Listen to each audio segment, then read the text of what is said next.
Hey guys, welcome back to the channel. This is Corey from Corey's Tech Time, and today we're looking at the JBL Live 770 NCs and the Sony XM4s.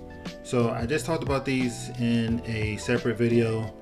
I recently moved back to the XM4s after not using them for like over a year. I haven't used them for like over a year, but I've been using them for like the last 30 days or so, and I've really been enjoying them. And I kind of wish I would have went back to them sooner, but before I went back to these, I've been using the JBL Live 770 NCs.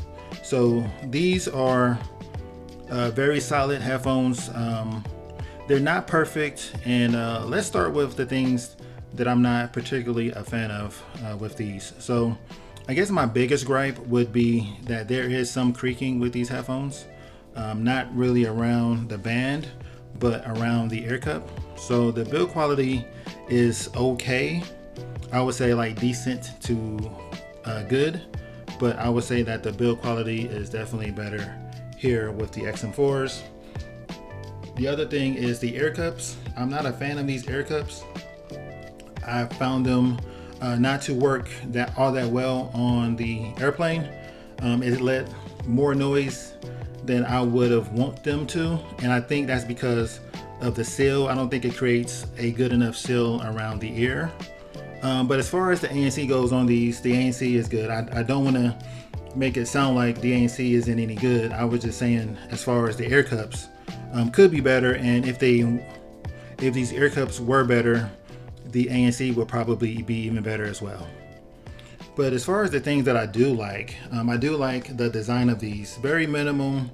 I wish that they would have went with a smaller logo. I mean, JBL is huge on both sides.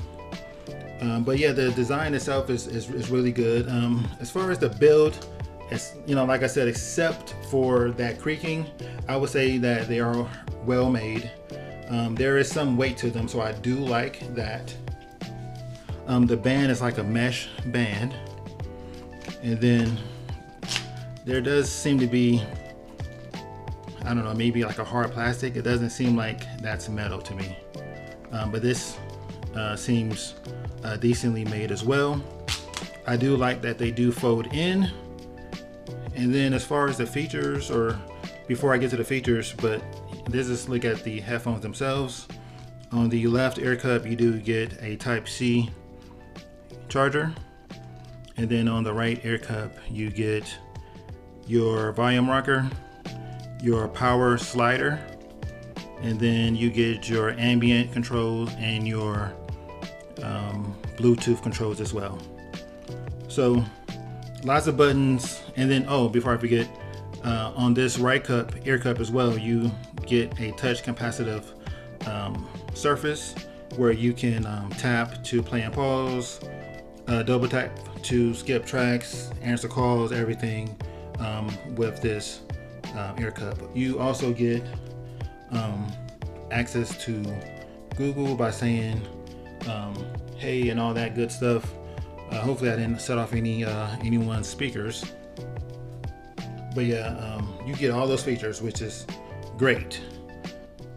The sound quality, again, like I was saying, is really good. I would say, in all honesty, I do prefer the sound out of the JBLs, but not by much. I would say that the bass hits harder, and I would say that the sound instrumentation is a bit better on these, but not by much. I do like the sound on the XM4s, but when comparing them to, I would say that the sound and the audio quality, I would give it to JBL because they sound more natural to me.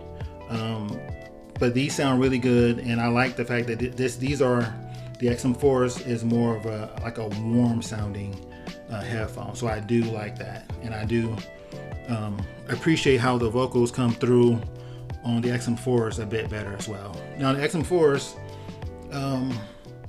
not much to dislike on these whatsoever. The build is fantastic. You get no creaking around the ear cups whatsoever. These things are comfortable. So are the JBLs, but I would give the edge to the Sonys for sure. You get that touch surface on this side, which works really well with the taps and the sliding to skip tracks and to go up on the volume. I would say that the sensors, that touch surface is probably a bit better on the JBLs just because it's simpler, but the Sonys work just as well. Now, as far as pricing, these are typically $200, but I've seen them recently for $150, and these are typically around $250, and I believe they are $200 right now. But as far as my overall preference, I will have to give the edge to the Sonys overall. They bring a lot to the table. They are older, but yeah, I still, after using them for the last 30 days and using these for like the last year or so, and coming back to the Sonys, I must say that I do like the Sonys. The Sonys will probably be my headphone of choice moving forward. And then at some point I might go back to these, and if there's updates, I'll see what those would bring, and the same goes for Sony, and just kind of go back and forth. But right now I'm a rock with the Sony XM4s. But yeah, very similar feature set. They both have that wear detection. So when you take them on and take them off, they're very responsive by playing and pausing. So yeah, a lot to like, not a lot not to dislike whatsoever. And yeah, I do like both of these headphones, but I'm a rock with the XM4s moving forward. So that's it for the video, guys. Questions or comments, feel free to leave those, and until the next one, peace.